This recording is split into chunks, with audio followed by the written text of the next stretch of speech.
All right, everyone, let's get the show started. Welcome to our DevOps office hours. It's September 22nd. My name's Eric Osterman, and I'll be leading the conversation.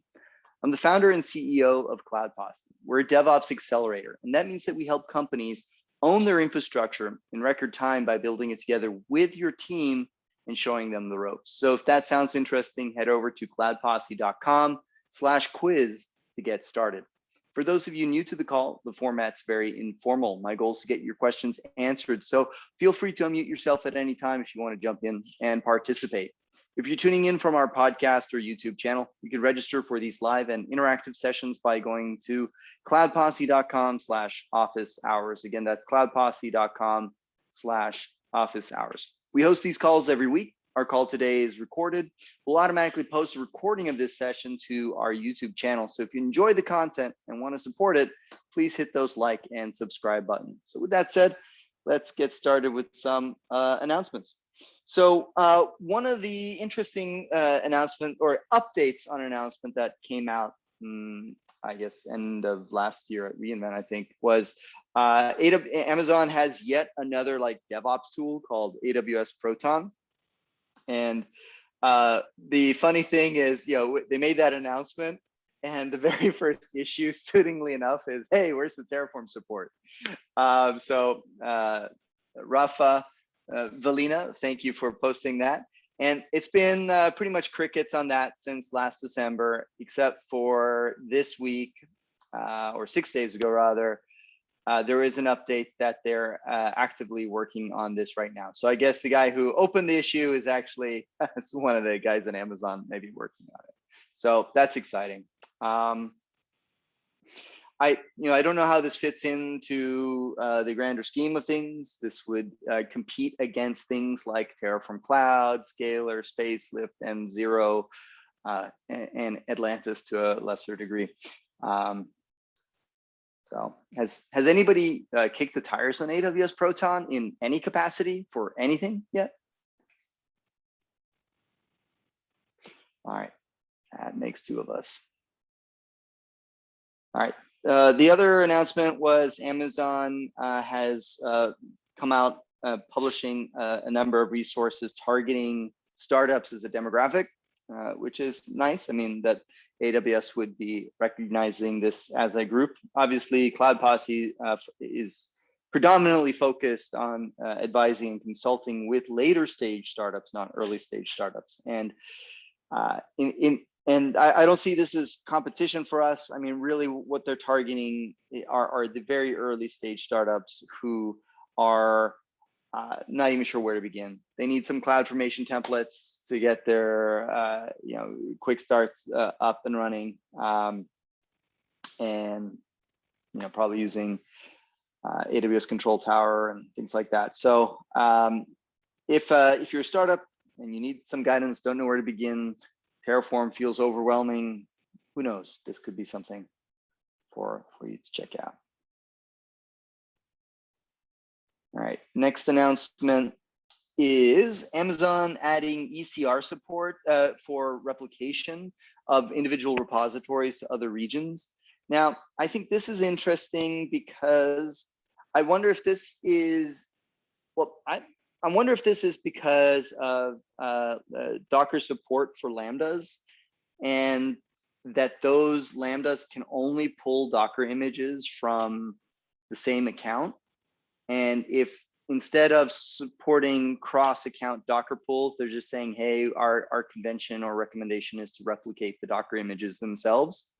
And maybe that's why this is coming out. Obviously, there are tons of other use cases, disaster recovery, security, high availability, all the above could be explanations for this. Does anybody else have any more insight into Docker for Lambda, and if they're doing anything to support cross-image pulls or cross-account image pulls?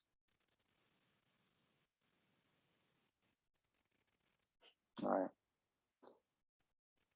The other announcement that I thought was interesting is this one. So, there's nothing precluding you from enabling swap space on any Kubernetes node. The problem is that you're messing with the scheduler's ability to know how much memory is available and where to put workloads. So unless the scheduler is kind of aware of what's in swap or what's not, I'm pretty sure that's what this is addressing, that the scheduler now is aware of that there is swap space available, but would prioritize systems with main memory as opposed to swap. So in 1.22, alpha support for that is coming out. So this will ease the burden on how large your main memory needs to be on Kubernetes nodes. Swap isn't that bad these days, depending on your use case. And if the underlying disks are SSDs, and it's relatively infrequent, the access to that memory, swap's not a bad alternative. I think it was drawing a blank. Oliver, I think, shared this one last week during office hours, but I didn't see it until afterwards. Thought this was cool. It's another project. It's in the early stages. It is just less than a year old, it looks like, and it's yet another dashboard for Kubernetes and CI, or in this case, delivery. And I have a little bit of overload for the number of tools coming out here, but I liked what I saw, and I liked what it's highlighting on this dashboard, and I would like to have something like this across the board, between not just Kubernetes but also infrastructure and stuff managed with Terraform. I guess you get some of that with a product like Spinnaker, but that's obviously very involved to set up. So with this dashboard, you can manage the rollouts like you would with Argo. You see what the essential metrics are, your deployment frequency, error rates, and things like that, failure rate, mean lead time, etc. So not sure how ready that is for actually running. Anybody actually kick the tires on DevTron?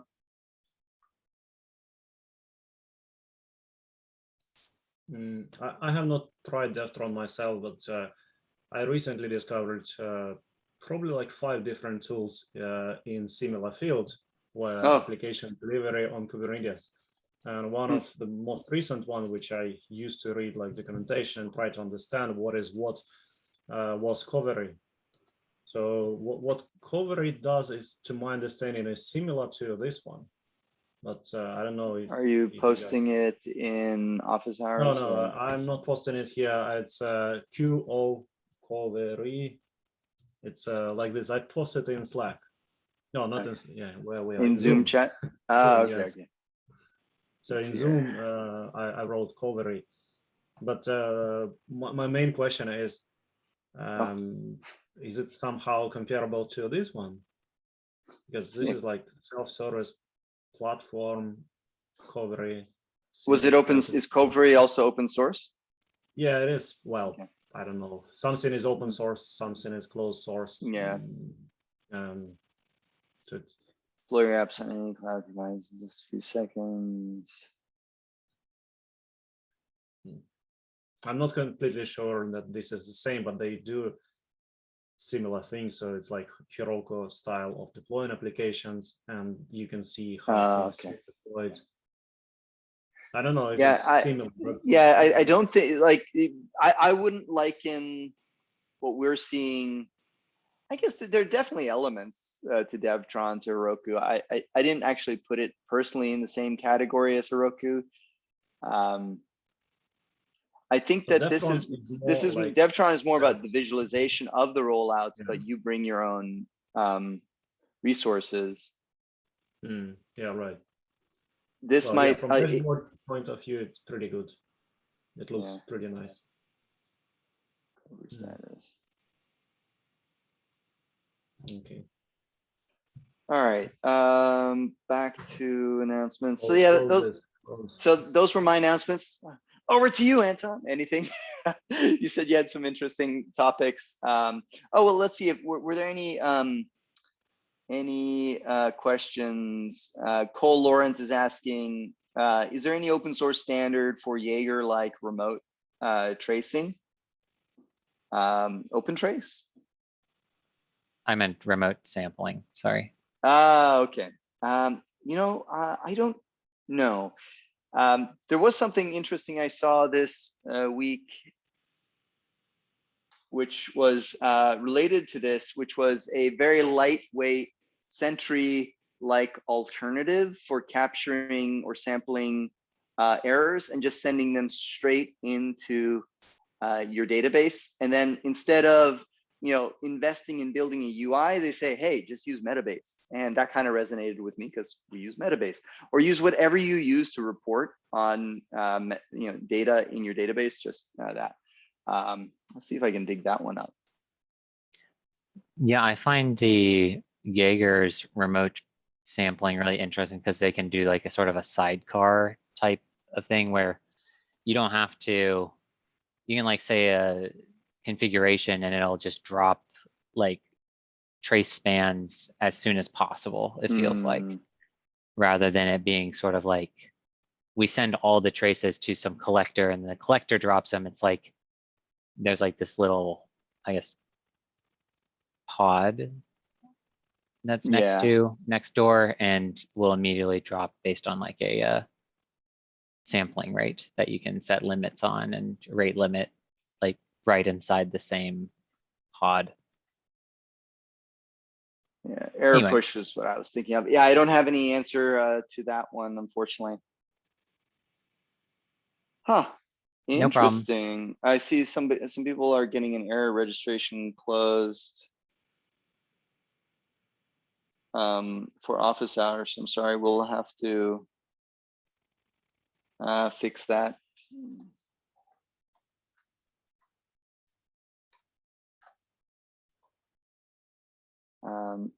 Andy, since you can maybe invite them directly using the Zoom invite feature if they want to DM you maybe their details. But other than that, that's too bad. Did Tim get in, by the way? Tim Gurley? No. All right. Next question.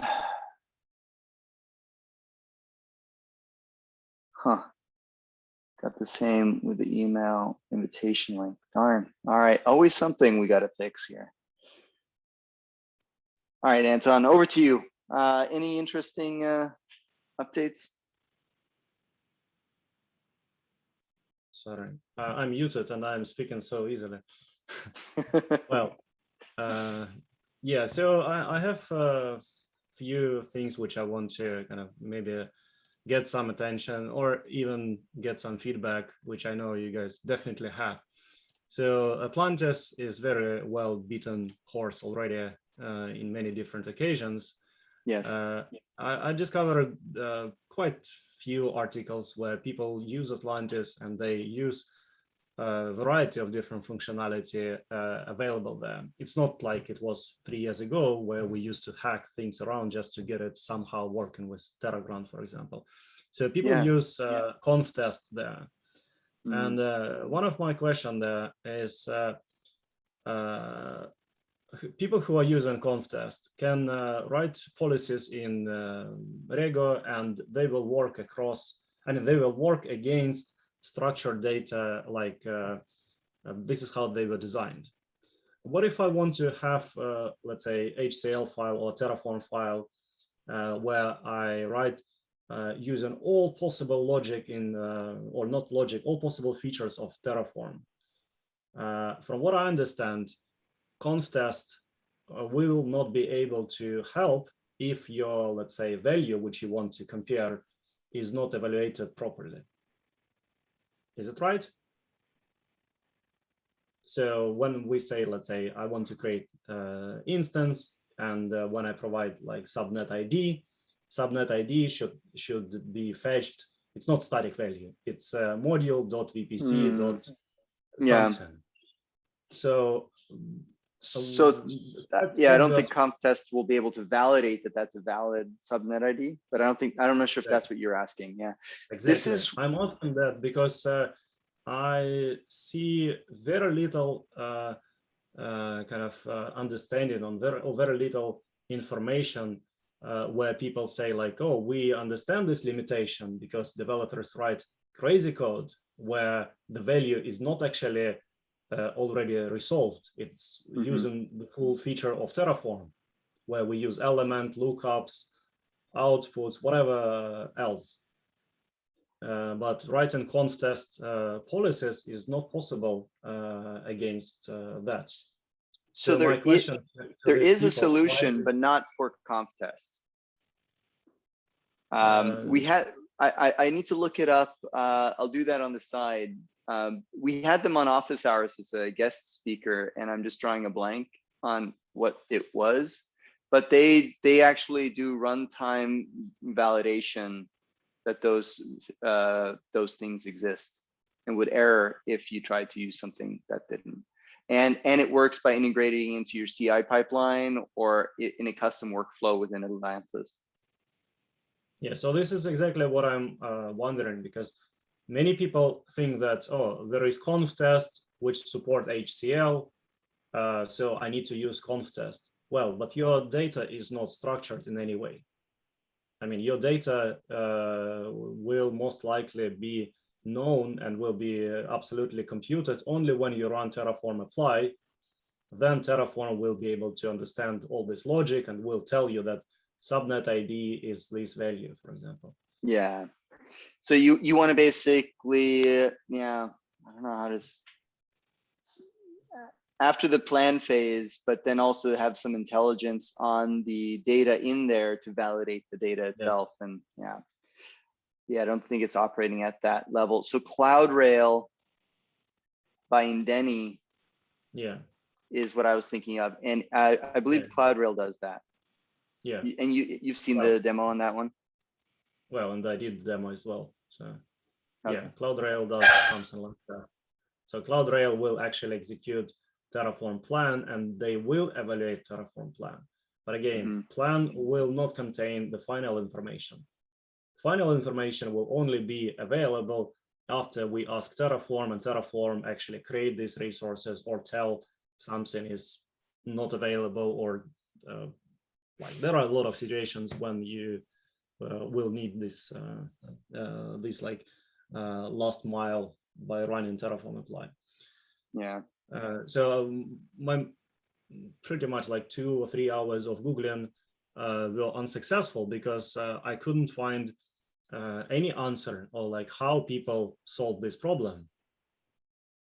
Just blindly assuming and telling developers, please don't write strange things on the value side, like after equal sign.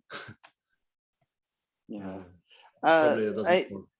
Yeah, I mean, I guess the 2 things. One is it's probably a very hard problem to solve for that reason. And then 2, it's the 80-20.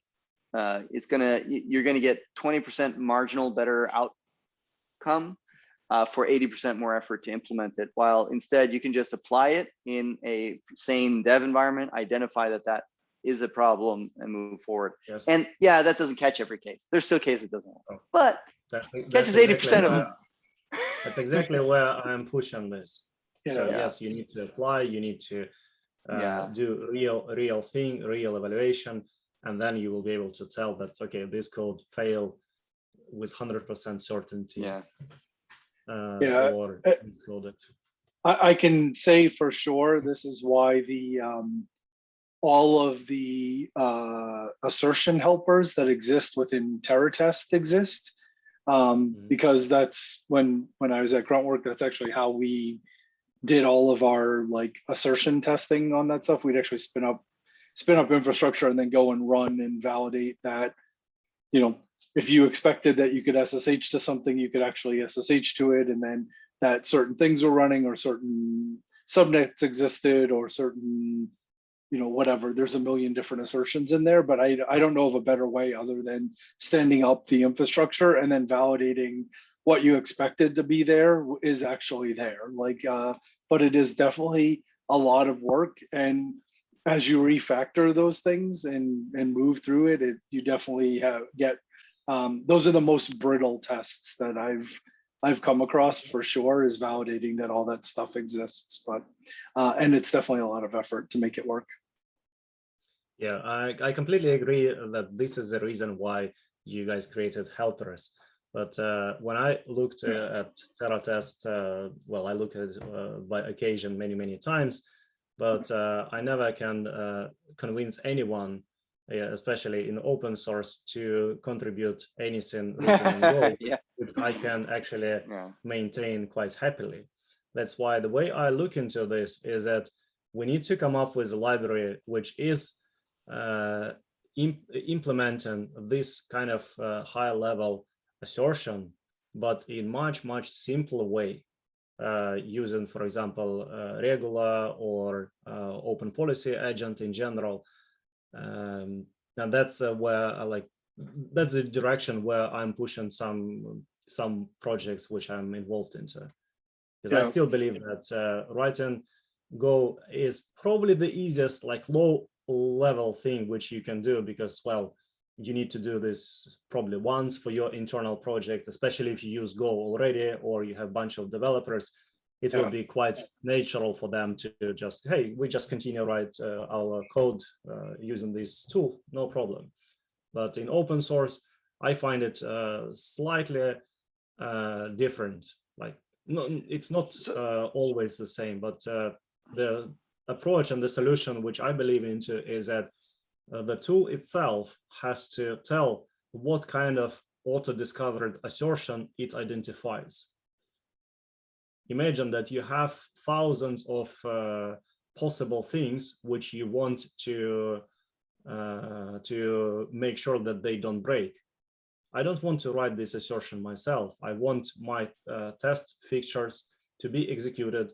Then Rego rules or some higher level library is executed, and it identifies that, hey, you create instance, and by the way, we can figure out that this instance was launched in this subnet, and by the way, this instance doesn't have private IP, and so. And you just pretty much select what you want to have as a policy, and that's it. You stick it, and you implement this as a part of a pull request, and you actually can execute it, and humans will be able to see what kind of tests you have.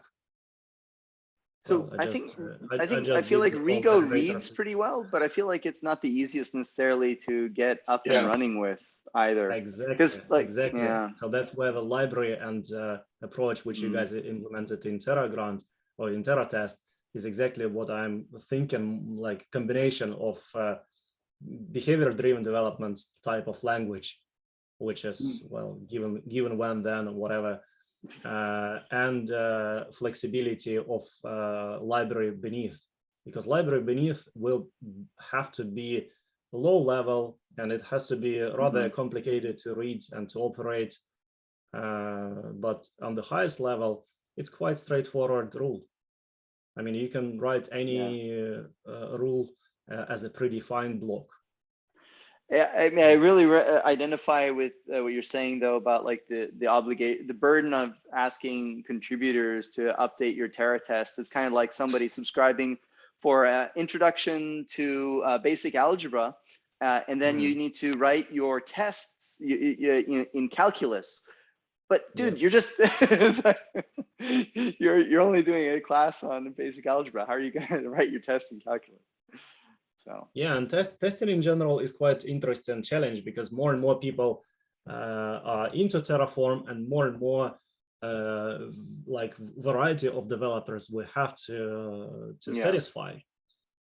And more people I'm talking to, like pretty often I hear people say, yeah, but this stuff doesn't have tests. And then I ask them, okay, what does test mean for you? Like, what exactly? And then we are like discussing from the lower level, and then they say, oh yeah, but for this one, I need to execute it. Exactly. So when you need to execute it, then we are not talking about something what can be implemented quite easily using conf test. So you definitely will need something what is on the later stage, where you have dev environment, you created this stuff, you verified that this stuff still behave the way it is supposed to behave. Then you tear it down and you say that, this is my test report, this is my code, go and use it. I also think about testing as documentation. I mean, that's what I was told in university, but I never believed into this until I start working with infrastructure as code. And now I see this as a real explanation, or the way for us to explain to people that this magic which we wrote in TF files is not what I want you to know. All I want you to know is just this test report, which is potentially human friendly, human readable, and we can all talk about, like, if there is one feature missing or failing, then we can see, like, in plain English, what kind of feature is failing, or this test broke this. Yeah. Well, Agree with the sentiment of that. Anyone else have anything to add? Matt? I agree with the sentiment. I don't think that open policy or ego is the solution either. I think the solution, unfortunately, is something that doesn't exist right now, and it's probably a lot of effort probably to build it, but it would be very useful for sure across the community if you could just, you know, use Cucumber or something to like write out your, you know, your assertions of all your IAC, and it would just work. That would be great. It's like I would be really curious, like, what is Hashicorp's obviously using Terraform behind the scenes. Yeah. As maintainers and users of this, they must feel the same pain. What are they doing? I don't think they even have like dev environment for, let's say, I don't know, for registry or whatever, like any like small project. Do they spin up like, hey, I'm working on this feature, I need to spin up my infrastructure in ephemeral environment and click it around, and then I'm happy and merge it. I just don't believe that it exists for, like, okay, Terraform Enterprise. Should we spin up Terraform Enterprise every commit? Yeah, they definitely started down the path because they released that like acceptance testing framework that they started to build, and they started to build like test cases around it. But it has the same problem that Anton mentioned before, is that you basically have to write it and go, and it still doesn't like get you all the way there. Like, it doesn't do post apply assertions. It's basically just asserting things like on the plan. Well, that's another thing, that if you think that OPA is not the best tool, from what I understand, OPA has pretty extensive way of performing certain HTTP calls as well. So you can, for example, do get or post or whatever from within your rule. So what I think, like one of the most complicated case where I was always thinking that Terra test is a tool is, I mean, what you guys were talking for years is you need to test end to end, like spin up EKS cluster, connect to it, deploy something there, and then see that stuff has actually been deployed as you expect. Great. Can we do the same stuff using OPA? Maybe it will be terrible. Like, I mean, it will look terrible by definition. But if we disassemble it into certain steps, into certain rules, and somehow group it, it doesn't seem so complicated. Because what you do is, okay, first you run Terraform apply, and then what you have? Well, you have kind of, this is another thing. Where do we have to check this data? Asking AWS, or can we rely on Terraform state file? So I want to rely on Terraform state file. In just anecdotally, in the work that we've done, because like we've been using a lot of Spacelift, and Spacelift is basically a policy engine with OPA behind the scenes, and it becomes you know, once you start using it, it then ultimately grows and grows and grows, and like you said, having some libraries would help with that. But the key thing in order to be able to test this stuff is having the REPL, or, you know, the interactive debugger to even work with that.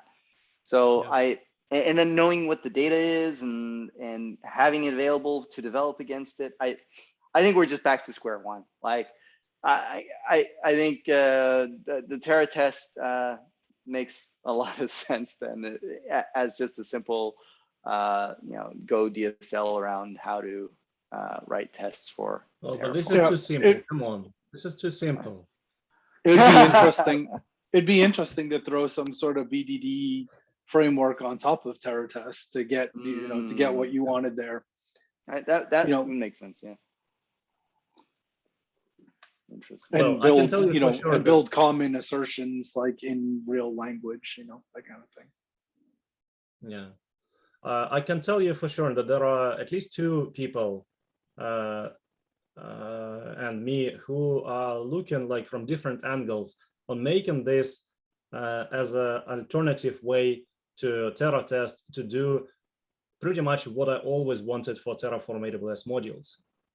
Like, as I said, all I want to do is that I don't want to execute Terraform code in my head or even check out this locally, run it somehow. I want developers to see what kind of tests their stuff failed in very, very easy way. Exactly. For that, I need to introduce a bunch of different layers, like different libraries, different assertion libraries. I mean, there are a bunch of different things, but I just don't want to spend enormous amount of time executing this strange code in my head. Of course, GitHub actions and all of these things which can be executed are there. Yeah. But, in order to have this one, we need to have tests in first place. Which language or which tool to use for that is a question. Yeah. Do we have Vlad here today, by any chance? No, Vlad is very busy. He said. That's So too bad. he will join next week, I guess. Okay. He always has something interesting to add. All right, well, let's. Question for Anton, though. Yeah. If I may. Yeah. That's my question is this, like, what difference, and it's a little slightly rhetorical, but I want to explore the space, is what's the difference between properly testing Terraform changes and having a good deployment workflow that includes a staging environment that has its own integration testing? What would be like the tangible benefit of having one versus the other? Well, without revealing too much uncertainty, which I currently really want to share, but I'm just not able to even get my head around, I can see one significant benefit in having it end-to-end, where we spin up dev environment, because it will be much, much closer to what we actually have, instead of testing it in a vacuum, where we have our kind of some sort of fixtures, some sort of, usually like we had in VPC module, we had fixtures which nobody updated for 2 years. Yeah. So module was working. I actually have a unique answer, probably, Jim, that you might not be expecting, is that I think that for people whose primary job it is to develop reusable Terraform modules for other people versus building an infrastructure that is consumed by an application, I think this is very important. And it's not just the Cloud Posses and Gruntworks of the world that are doing that. There are lots of shared services organizations within large enterprises that are building these things, et cetera.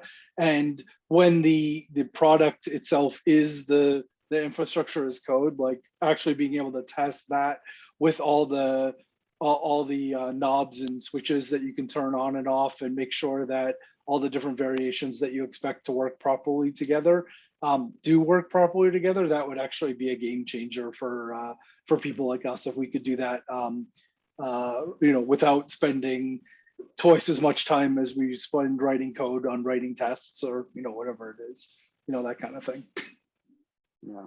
Yeah, and I just want to add to this one small note, is that I also see as a big like benefit in such separation is that, and this is actually applicable to all work which we do, like here in Cloud Posse or in other places. What are actually the guarantee or feature set of your module? Like now, when we say that, hey, there is VPC module, well, I assume that you are supporting this and this feature. And in fact, it doesn't support this and this feature. I would like to have, like we used to have in software development for decades, where we look into test and see, okay, that's how we're supposed to use your library. And I'm thinking about tests at some point, that we will have this as a contract between us, where if there is example, if there is test, and this test is actually generating a readable markdown, then I can see that these are features which are supported. Yeah. So I'm really thinking about this as like not just something for developers, like we run this test and then we are safely pushing the pipeline further, but it's actually like automatically generated documentation about what my module actually does, how you can use it. That's why like last week I started working on EKS module, like for the first time for real. And like there were so many things which I didn't know, like does this code even work? I mean, is this variable ever used or something like that? So what I used to do is that I just started to make examples, and these examples are really my definition of test, because I need to make sure that in this combination of parameters, this module creates something. So I'm on that level still. I don't really care what exactly is going to be created, because I don't use TerraTest on that stage. Yeah. Yeah, So produce no errors. Yeah, I mean, I liked a couple of things you brought up there. One is like the automatic documentation for what is there. Obviously, there's the Terraform docs, but that's just only inputs, outputs, providers. Could this be extended in some way? And then using tests for examples or like use cases for how to work with it makes sense to me too. I think we could have more use cases or examples like Cloud Posse with our modules. Yeah, and you mentioned Terraform docs. So like when I talked to the creators, I think about half a year ago or even more, they said that there was some functionality which is related to like extending of formats which are being generated, something like plugins, where Terraform docs already knows the source code itself, and you provide some sort of extension or plugins or something like that, and it would output this information in static markdown file. So you can just not heard about that. Anybody know about extensions? Maybe it's you can search in issues, or maybe you can ask Khosrow. Yeah. So, yeah, so they had this need extensions on CDoc render. Yeah, so they talk about just formats, custom formatter plugin. You see that here? Number 3. Oh, no. Oh, interesting. So I think this is. Posse could definitely use that. I hear they have a lot of modules. Yeah, so they have this TF-doc format template where you can decide like literally how the stuff will be outputted. That's cool. I did not know about that. So they, I think, built this similar how TF-lint does, where they had something like plugins. Oh, cool. That's cool. Did not know about that, but it makes a lot of sense. So they just have a Go template behind the scene helping you generate the markdown now. Yeah. So infinite possibilities.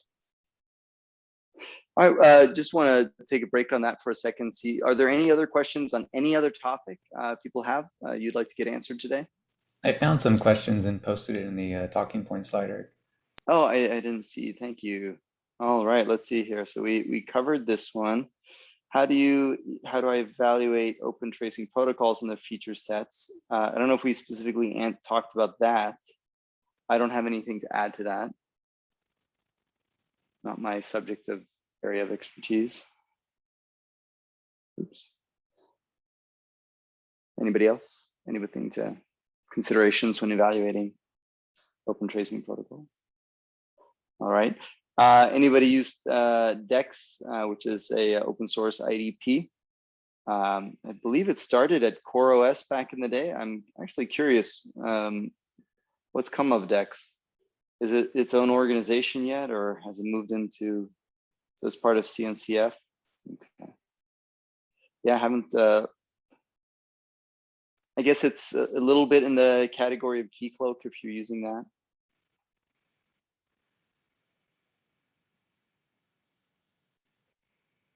So did you, Luis, did you have any specific questions about it or what you're trying to do? Luis might have dropped.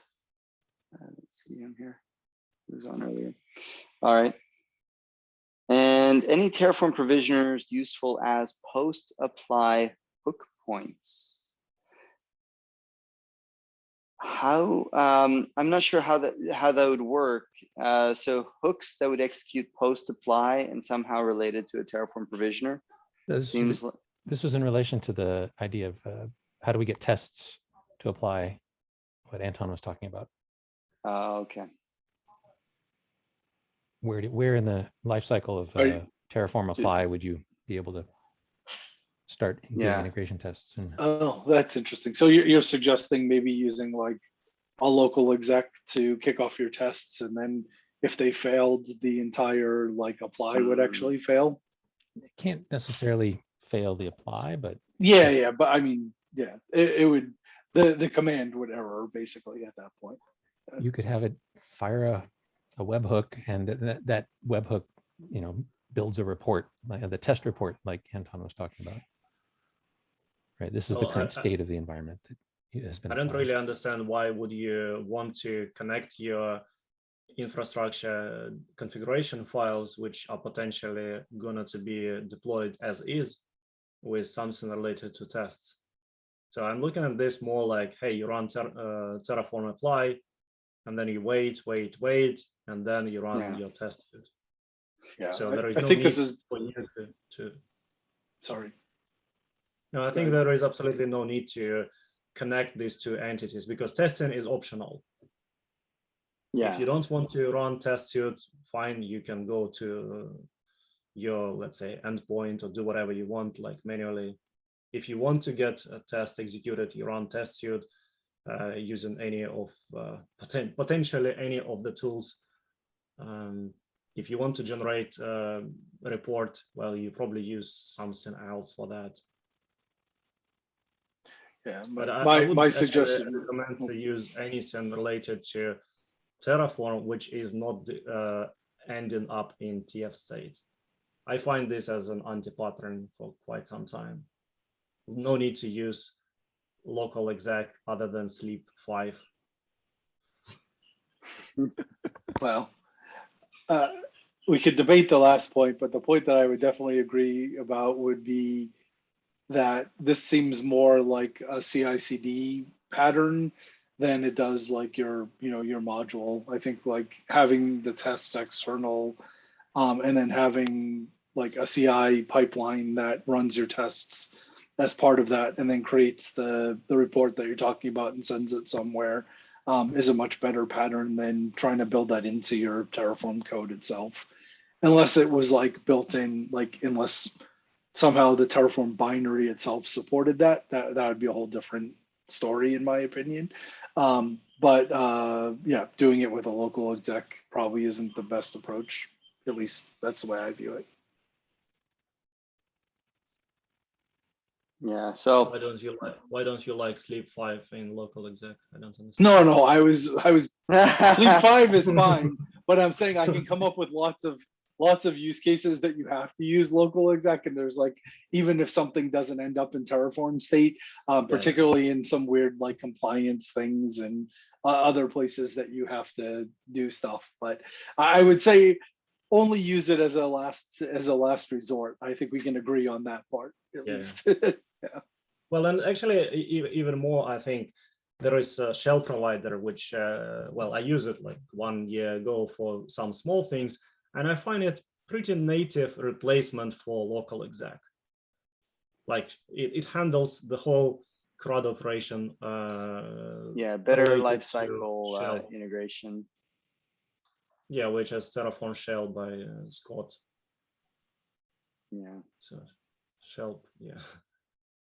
No, you probably have to remove this, yeah, like this. Yeah, so Yeah, Scott Winkler made this work, and it's very helpful. It's a little bit tricky in some places, but in general, you want to move your stuff from provisioner somewhere in shell file, and it's pretty complete. It has all CRUD operations. Yeah, it's very nice pattern to extend and to call any external things. This is the final escape hatch that you use as a last resort before whipping out your ID and writing that provider. Yeah. We've been down that route. Yeah. Yeah.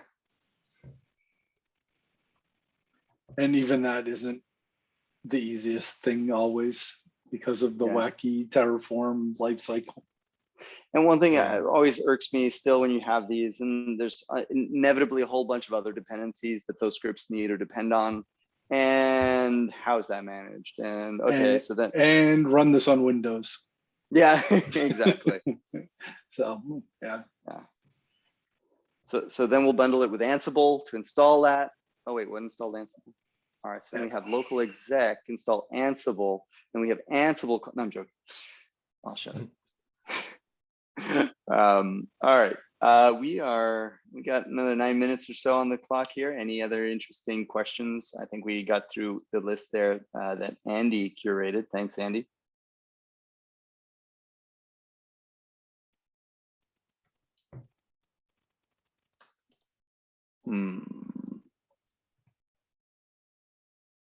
Do you guys have like a do you guys have like a show and tell type of thing through like this sweetops group? Yeah, we should do more show and tells. I want to do more show and tells. The reality is we don't have an environment I can show and tell. So that's why it never ends up on the office hours. You're actually asking community, right? Like if you wanted to show something. Yeah, exactly. If anybody has interesting things they're working on and they want to do a show and tell, totally open to it. Definitely reach out to me via sweetops Slack, and we can get you on here. Cool. I make a call to action to anyone that likes their observability tooling, because it's a large sea of different tools and ways to pipe info, and a constant fear of Kafka for me. So if someone's like, look at this shit, and then I'm gonna be like, oh, okay, that's worth putting JVM on my cluster. Anyway. Yeah, no, that's an interesting area. I'd like to see that. Anybody else? Things I'd be curious about. Yeah, I'd love a show and tell for anybody who has the ability to, kind of show behind the scenes on how they're doing their SRE or how they're doing their incident management. I'd be very interested to see anybody, who's proud of what they're doing for release engineering and what that looks like, whether it be on the CI side or continuous delivery side. All real interesting topics to me. Would anybody be interested in SLO stuff? Yeah, how you've implemented it. Okay. I'll reach out to you on that. Okay.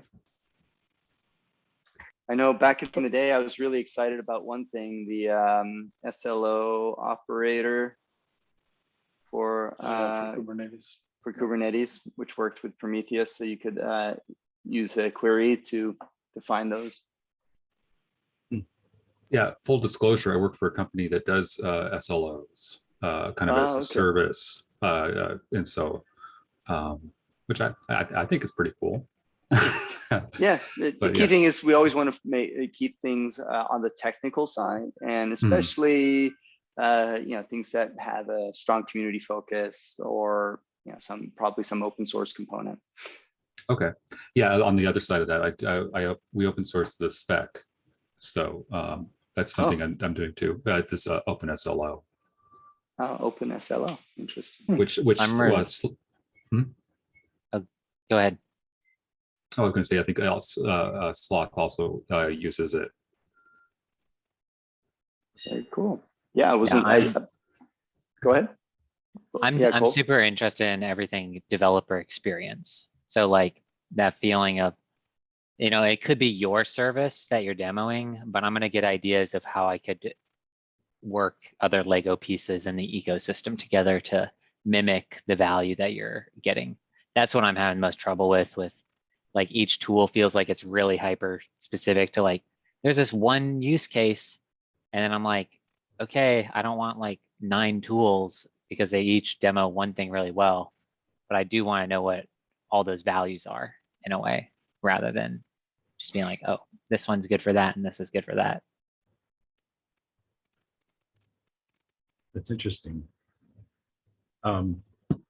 I'm doing something actually very similar for my company right now, where you know, we're getting into multi-account environments in our infrastructure, doing a lot of stuff on AWS, and stitching together a number of tools to create kind of a cohesive experience that's easy for developers to use to navigate, you know, even across, chaining across multiple environments and things like that.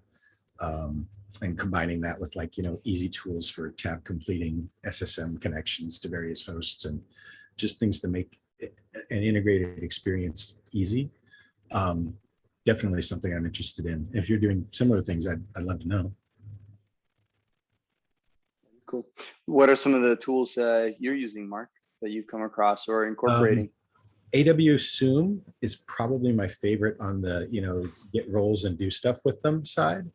Lots of other things, like I'm finding there's very little on the RDS IAM side, and so I've had to write several of my own wrappers that do things like you know, SSM, essentially what you can do with an SSH file and some tab completion macros.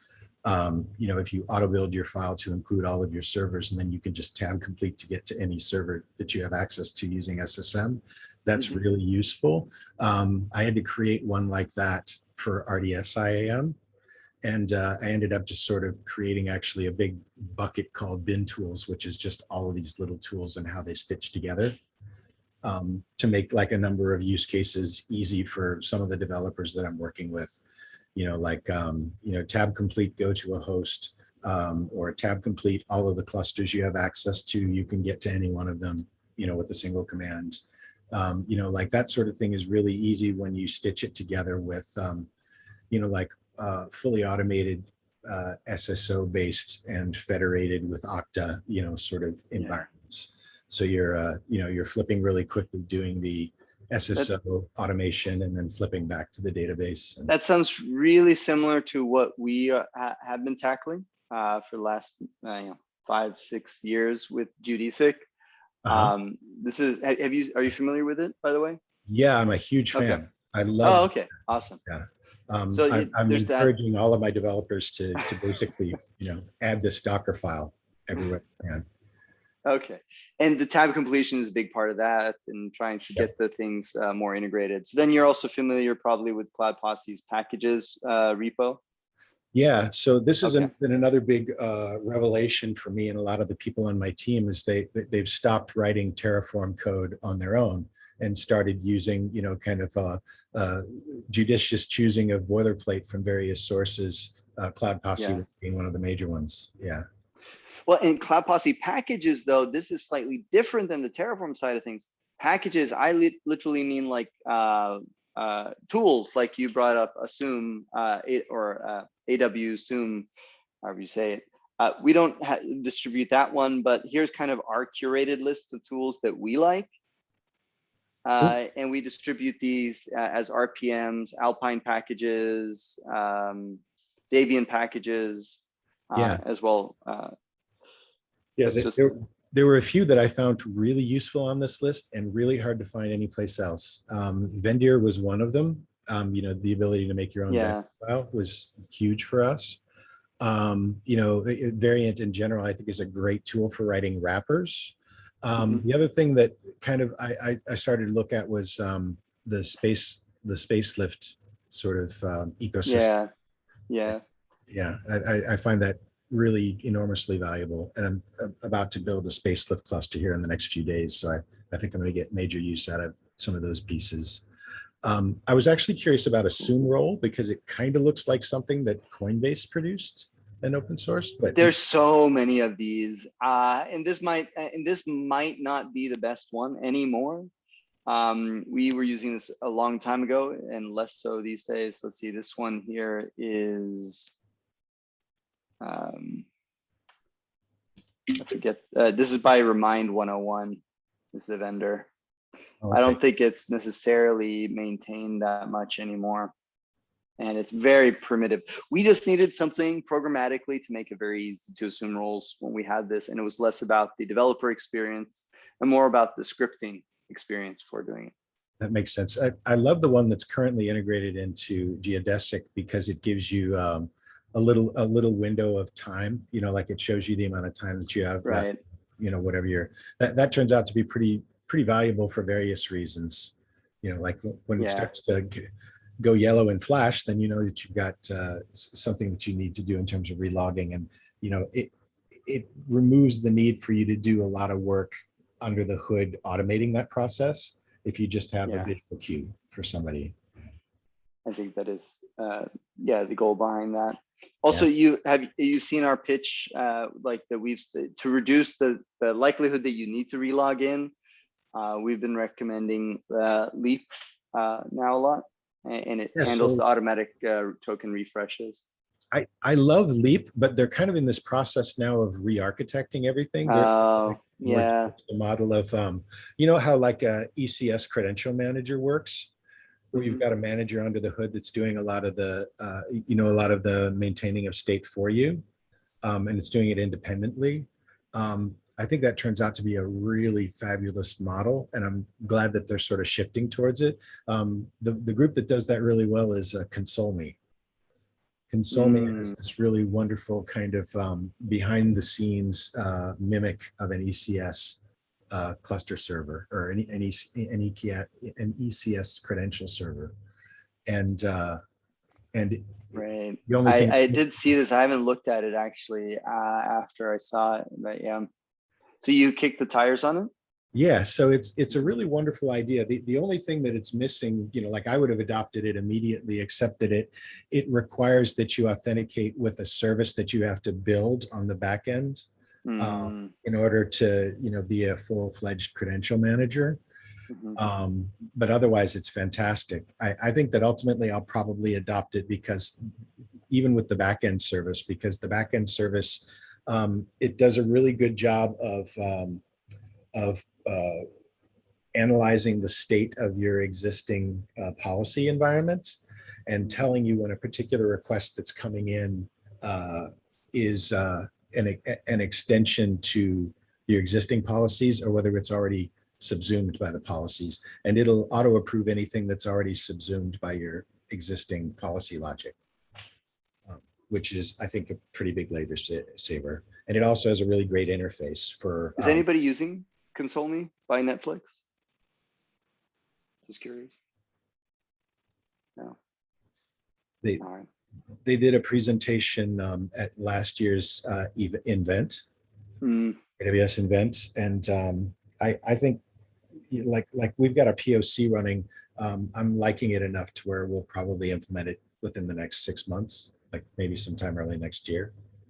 It's not as the highest thing on the list, but I really like what it simplifies. Well, it piques my interest again. I guess I'll go find a video, dig up a video on YouTube or something of a demo and see it in action. Yeah, it's actually pretty good. It's a nice little half-hour talk that the inventor gives, and I forget his name, but I thought it was really interesting. Yeah. All right. Well, I just want to end things at the on this high note here. We are out of time for the day. We will be picking things back up next Wednesday, same time, same place. Thanks everyone for participating. If you haven't yet subscribed to our YouTube channel, head over to youtube.com/C/Cloud Posse, and you can catch up on all our past office hours, as well as listen in or tune in to today's recording as well. If you haven't joined our Slack team, head over to slack.cloudposse.com. Again, that's slack.cloudposse.com. We have a very active community, helpful for Terraform, Kubernetes, AWS, and it's where we have a lot of the back-end conversation for running office hours. So talk to you guys next week. Take care. Bye. See ya. Thanks, everyone.